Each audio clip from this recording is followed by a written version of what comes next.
Okay. How's it going, bros? Wait, hold on. Sorry, no, that's the other guy who was born on the same day as me. You know, Markiplier. So anyway, I actually recently discovered that PewDiePie and I share the same birthday, and I'm like, alright, cool. I mean, I don't really watch his stuff, but, you know, hooray. I mean, I also technically share the same birthday as Sam Raimi, but not really. His birthday is the 23rd of October, but it's like, it's the 23rd in America is the 24th for us, realistically, like, at the same time. It isn't, I know, time's fucking weird, but, you know. I got a bunch of imprints and some anime, and one Criterion. So I guess we'll just dive into the imprints. Testament. These are all from the latest batch. I did not order them from Imprint. I actually ordered them all separately. And by separately, I mean I found this one at JB on a Friday when I went to get another one that's later in this list, which I then ordered that one and a different one to pick up at Chadstone the next day, and I found the other two also at Chadstone, so I just bought them all. It's not the whole entire thingy, but it's all the ones I was interested in. So yeah, this is another one of those classic, oh yeah, the world's about to end. You have fun with that, kiddos. Nuclear stuff. Well on par with On the Beach, so I haven't actually watched Testament yet. But like in terms of like thematically, Rose Tattoo. This one I'm interested in the artwork kind of caught me off guard immediately. And I was like, oh, that sounds interesting. And it sounds like another film, I can't remember, something about heaven. I'm pretty sure it was something titled like that. It was another film that's similar to this, where it's about a widow whose husband, I say a widow whose husband has died. Yeah, no shit. Their husband's recently died, and the other film I saw was about the widow falls for her gardener, who's a very simple man, and her family disapproves because it's like, no, you shouldn't disrespect our father like that, and also if you're gonna marry someone, they should be rich. So, it's either one or the other. It can't be whatever the fuck he is. Even though he's just a handsome-looking gardener. And this is a similar style film where it's a woman, but it's more specific because this one is about a woman who, she meets a nice guy who, what does it say? Retreated from the world following the death of her beloved husband, reawakens to life's joys when she meets Alvaro, a happy-go-lucky trucker who has the same sunny openness her husband had, and even the same occupation, and on his chest is the same symbol of love, the rose tattoo. So this is a 4K scan from Paramount Pictures. Got audio commentary, little...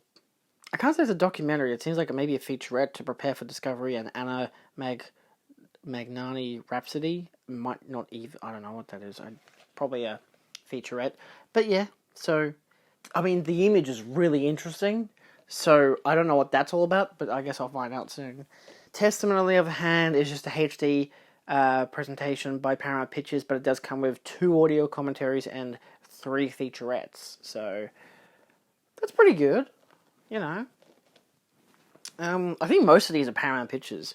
Paramount Pictures again. This one only has 1 audio commentary, but it is a warning shot. Another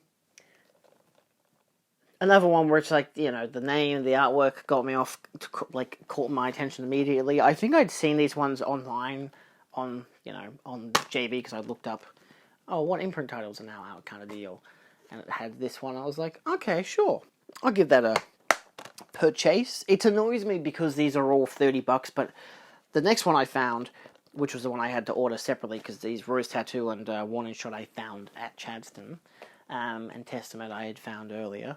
But this one, Pretty Baby, was the main concern. This one I was interested in for a while. I like Susan Sarandon a lot, and she's in this one. She's also fucking gorgeous. This is a 1080p high-definition presentation from a new 4K scan by Paramount Pictures, audio commentary by film historian Kat Ellinger, and then you've got... and I sent maybe an interview. It's the Experience of Innocence, Brooke Shields on Pretty Baby, which is new, so probably an interview. And then you've got a video essay as well by Daniel Creamer. So, yeah, I don't really think the artwork on the front is fantastic, but I do like this artwork, which is really nice. But it's one of those things where if you don't buy the limited edition print, you don't get this artwork. So I'm like... And that's also the thing, because I went to find Pretty Baby, and even when I, online it said it was at the one I went to, but it wasn't there by the time I got there. And even the woman who looked it up was like, oh no, it's like, you gotta go to like Brunswick or some shit. I'm like, I'm not going to fucking Brunswick. But then when I went looking for this one as well, this one said, this is Save the Tiger. This one said it was at Chadstone. So I'm like, oh, okay, I'll pick it up at Chadstone. And I'd added Pretty Baby to my cart as well, to see if I could pick them up at the same location. It suggested Chadstone for both. So I figured, fuck yeah, even though the other two, Rose Tattoo and the other one, it didn't say that they were at Chadstone on the website, but it was one of those things where it lists like 6 locations, but it doesn't list any more because for some fucking reason it doesn't list every single location that it's at, which I think is really fucking stupid. But it's basically because you have to look at a specific suburb. So if I go to the city, it'll be 3,000 because that's Melbourne.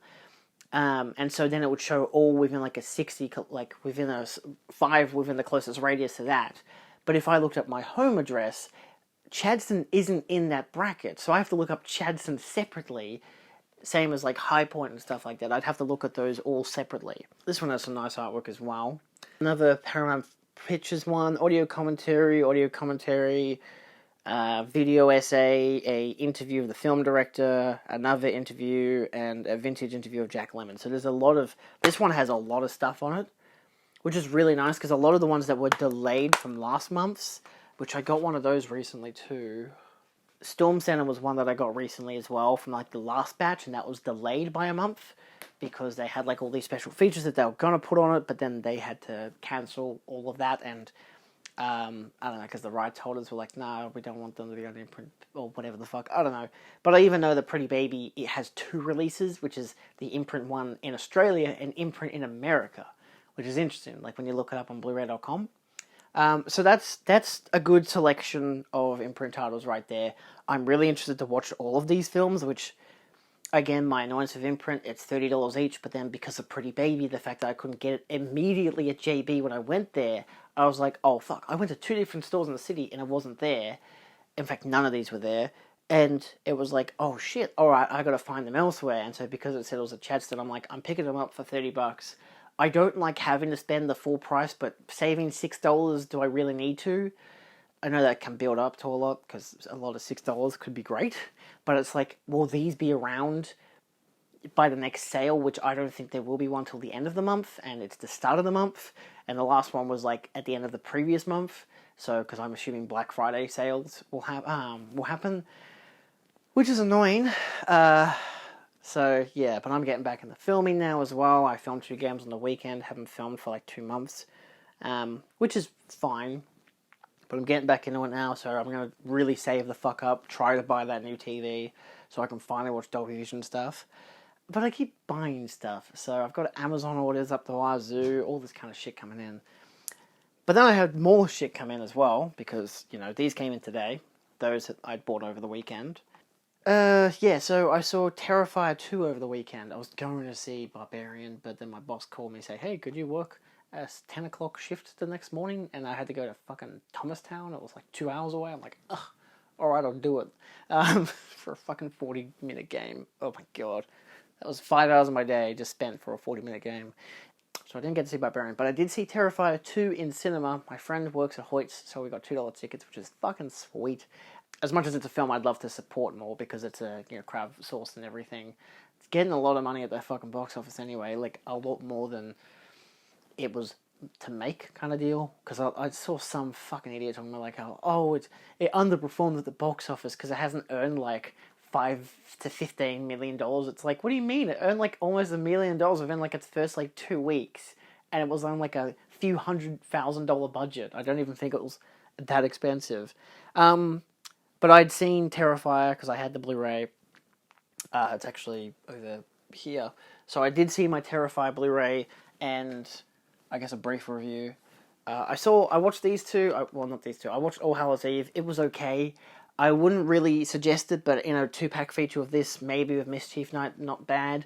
I didn't think All Hallows Eve was fantastic, but the shorts that were in it, like the first one was interesting, and the second one, or the third one, sorry, the second one was a bit with aliens, it was stupid. But the Terrifier one was pretty cool, but all the in-between stuff with the people watching it, worthless. However, Terrifier is a film, and I definitely suggest getting this Blu-ray because it comes with the director's commentary. The behind-the-scenes featurette is like 20 to 30 minutes, really fun. Obviously, the artwork is great as well, reversible artwork. And the behind-the-scenes feature, it's really, really fun. I don't care for the trailers. I hate it when they really emphasize that that's a special feature. How is a Dolby 5.1 English track a special feature? Anyway, they really try to get you in there. But still, this is a worthwhile Blu-ray getting. I think the film is fine. I enjoyed it. There were elements about it I didn't like. There were elements about it I did like. Of course, the gore and art was fantastic. I did like the atmosphere. Obviously, the characters, not much story, but I don't really care. It's a fucking clown killing people in a fucking house, basically. It's great. The second one is too much story, way too long of a film, but every single time art's on the picture, it's beautiful. He's perfected in the film. He's more comedy over horror, but it's like, instead of him being like a terrifying presence, he's terrifying because of his actions. While he does all this cartoony stuff, it's great. It's perfect kind of pantomime, almost slapstick stuff. And the gore is fantastic. There is one scene which is exceptionally painful to watch. Happens in the girl's bedroom. It's really fucked up. It's really impressive, and the after effect once the mother arrives home is hilarious. But but the story didn't care for it. Didn't care for the characters, even though they're setting up for a sequel. So I'm like, oh no. So I'd say that it's a decent film if you like that kind of over the top gory horror, but also with a really almost bad acting with most of the characters and a bad story. Then there you go. That's what you're going to get with both of the films, even though I think the acting of the first film was a lot better than the second one. I mean, the main girl's fine. Most of the characters in the second film are fine. It's just the mother is a bit much, and the son is terrible. So, but it doesn't really matter. It's a low-budget horror film. I don't expect too much. Anyway, more movies. Less Samurai. This is one that was meant to be cancelled. I don't know, as in my order from Zavi, because it was on sale, and then it sold out. Alongside Lone Wolf and Cub and the Samurai Trilogy. Lone Wolf and Cub was cancelled a few days after I ordered it, so that was $70 back in my account. However, the Three Samurai Trilogy hasn't been cancelled yet. It was only like $40, maybe $38 or whatever. This has been like $23, and I'm like, I wanted them cancelled because it said they're out of stock and whatever, but then this one shipped anyway, so I'm like, alright, sure. I don't have the Criterion channel anymore because I paused my account for the next 3 months because spooky season's over. I watched like fucking 5-6 different films on that channel, and it was wonderful. Maybe even 10 films. I really utilized my month. But yeah, this one's a film I have yet to see. I've heard good things about it. It is the Region B version, so my dad can watch it. But yeah, I believe it's a French film. He says, looking at the title, clearly it's fucking French. But yeah. One of those classic... I think it's French New Wave, is it? I mean, it's in the 60s. You'd expect it's New Wave. And it's Jean-Pierre Melville. Because I know how to pronounce the French names. I really don't. Anyway, actually has the guy's face on the spine there. That's unusual. I know it's not really focusing on it, but it's not usual for me to see that for a Criterion. But still, that's cool. And to finish this shit off, I got not one, not two, but 3 animus, including the first one of Evangelion 1.11, You Are Not Alone. This is the Australian release, comes with Shinji on the spine, which I really like. So you got the regular spine. Oh, let me not focus on me for a second. Thank you, camera. That's your back artwork, which is really cool. Get a good amount of special features and stuff, which is really nice. Some shots of the film. Get some Shinji action on the side there. I know it looks a bit plain, but then you take off the sleeve, and you've got, your main artwork, which wraps around. You got all the stuff talking about the special features and what the film's about and all that stuff. But this, even better, open it up, nice casing, got good disc artwork, and a booklet. These are really fucking spectacular.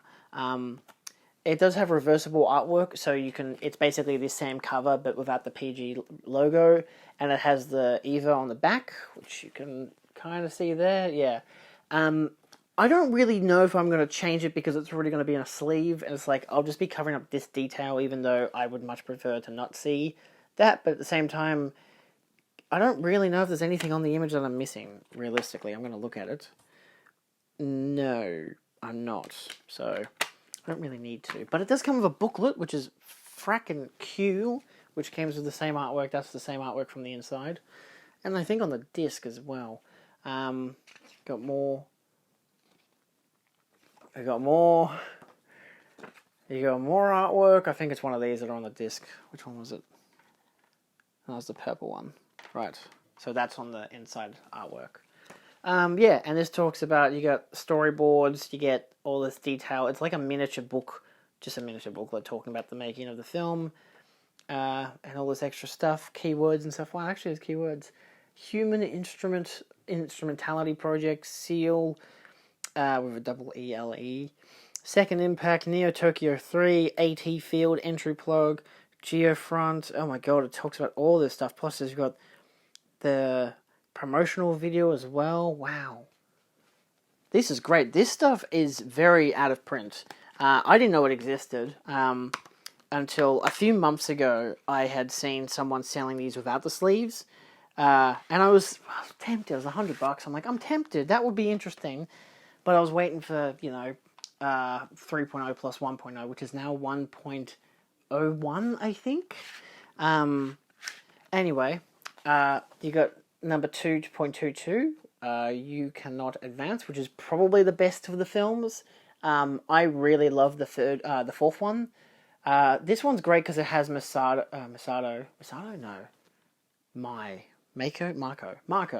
That's the one. Pretty fucking sure it's Marco.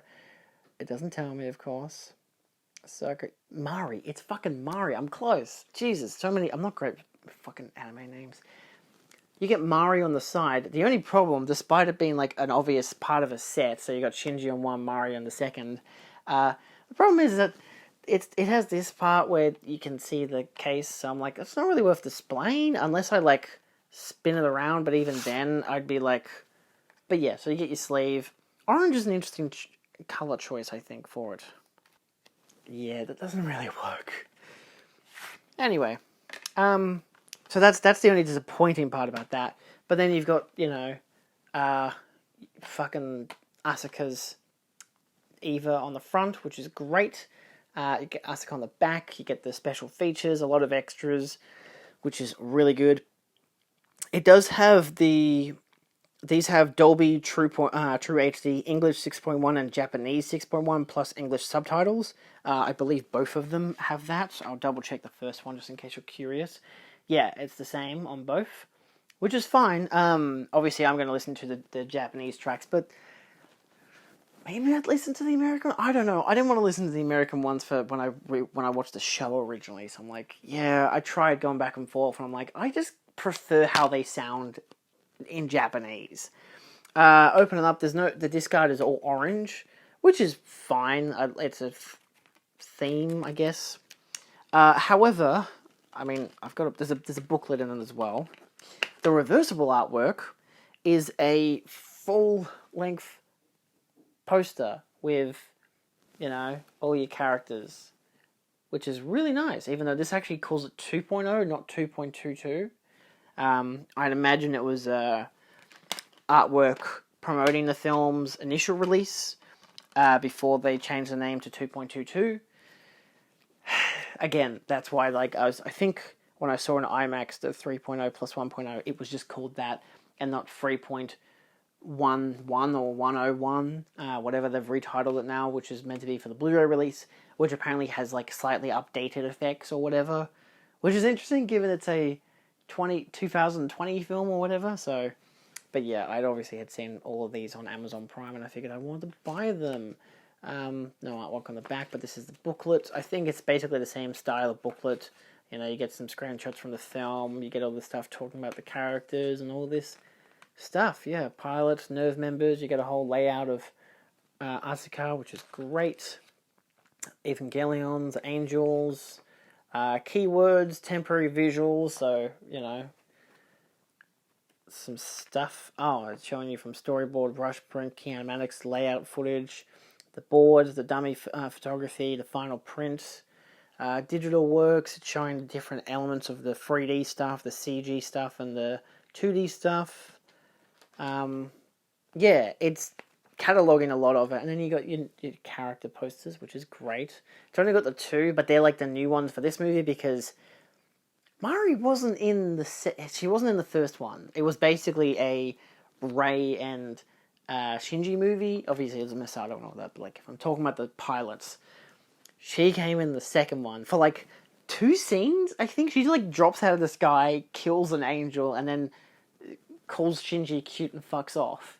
And obviously Asuka shows up as well, and the fight in the second half, because the second film remakes the second half of the episodes for the anime, because the first film was like remaking the first 6 or whatever, so it's a little boring if you've already seen the original 6, and the original 6 are a bit better anyway. Like, there's visuals in the original 6 that are a lot better, like the Eva within the sunset background just looks better in the anime than it does in the remake, the rebuild, which I think is actually in the second film. But still, the first film I think is fine. I don't think it's the best, but it's just a rebuild.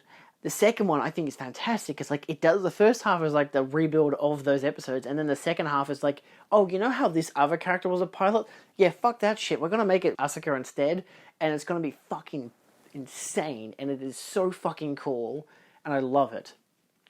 Then there's the third one, Evangelion 3.33. You cannot redo. This is obviously a different set in terms of its design. It's still similar in terms of the, solid color artwork. You've got some special features there. You got some images. And again, they've changed the art design again of the characters, which I think is better. The art design in the first 2 films is kind of weird-ish in a way, a bit spotchy. But in the third one and the fourth one, I really like what they've done for the art design of the characters. It's got black with the blue text, nothing on the back, and nothing on the inside. So this one's a lot more plain, but you do get a really thick booklet. It doesn't have like an opposing spine because they just slide out. I realize my image has gone orange, but I'm almost done. But you do get a really thick booklet, which is really tightly bound because the words are almost hard to get to at the end there. You can't, So yeah, you get Shinji, you get Karu. Yeah, I guess. I've never really said his name out loud before. And then you got, Asuka. I know Shinji is his first name. Okay, cool. Mari as well. So these are all like just character portraits. A lot of these have been turned into figurines as well. None of which I have, because I don't care much for the designs in this one. I much prefer the designs in the fourth one for some reason. The second and the fourth one are my go-to, because the second one is similar to the original anime, which I love the designs of the original anime, but I don't know, I don't really care much for the designs of the characters. Like, Mari's is fine, it's a bit too patchy for me, and even like Rey's it's interesting, the black suit. Even Masato is like, I don't know. It's just, I don't really care much for the designs of the characters in terms of like their new costuming and stuff, because I know it's like set more into the future and stuff. And the third film's kind of a mess for me personally, in terms of like what happens and everything. It's just characters. It's just countless fucking characters. My god, so many goddamn characters. You get these dads, then you get the ships, which the ship designs are pretty cool. A lot of ship designs. Oh my god, then you get the Evas, which they've also changed the designs of. You get all this stuff. Is there an angel in there, I think? I don't even know anymore. God, there's so much. This is just images. This whole book is just images. Okay, the end of it is talking about the actual film. Yeah, and then they're showing the making of in panels and stuff. So it's, and then you get a cute picture at the end. It's an interesting one. I think it's, of the design of the 3, it's probably the weakest, even though it comes with a full-on slipcover, and it's probably my better style of slipcovers that I much prefer. I prefer when you can just kind of chuck it out the side, rather than it falling through the base. It still has a bunch of extra stuff. This has a deluxe guidebook, includes exclusive artworks and behind-the-scenes details of the rebuild. And, you can even tell how the artwork is different for the 3. So there's a continuity to the set, which is interesting, but it's also like there's a lot of differences as well. The texture's different. These two are like better cardboard. This one's like glossier cardboard. So yeah, it'll be interesting what the fourth one comes out with, not to mention the fact that the fourth one will probably include all of them. I don't know if they're going to do that as a 4-pack. I've now got the first 3, so I don't really care what they do with the fourth one. I just want to get it. It would be great to see it on 4K, given I saw it in IMAX, and it was gorgeous. But yes, I do like the rebuilds. I think I prefer the original anime, but because, like, again, the first film is just a remake of the first 6 episodes, but with a different visual style that I don't completely love. It's fine for what it is, but, you know, the second one I still think is fantastic. I really like 2.22. It's fucking brilliant. The third one, I'm very up in the air about it. It feels too much like a stepping stone between, like, so much has happened since the previous one, but also a lot of things are going to happen in the next one. I'm like, what the fuck is the point of this movie? I don't remember what the fuck happens in the third film, because it's just, like, a bit interesting. I do like the animated art, the updated art style. I think it works better, but I don't like the costume designs in the third one. The fourth one, I like the costume designs better to a degree. They're like 50-50 on me. Like, they've gone with a lot of the original stuff, like Rey wears her original outfit. There's some great outfits that Asuka wears, like with the hat and the jacket and everything, like the more casual thing. She's got the eye patch. Mari's, I really like her outfit in the fourth one, to the point that I literally have it as a figurine, just because it's the only costume of hers that I actually really like. I don't mind the white costumes, but the purpley one that she has, really good. It's kind of a pinky purple. The white ones that they all have at the end is interesting. It's fine, realistically. It's not too bad. I mean, fucking Asuka's by the end of the film was like all torn and shit. It's kind of, they've made that into figurines too, and it's like, it's like a weirdly sexualized, and I'm not really big on that, but you know, it is what it is. I can't believe I'm talking about costume designs and animes. Anyway, thanks for watching. That's all for now, though. I'll see you next time. Adios.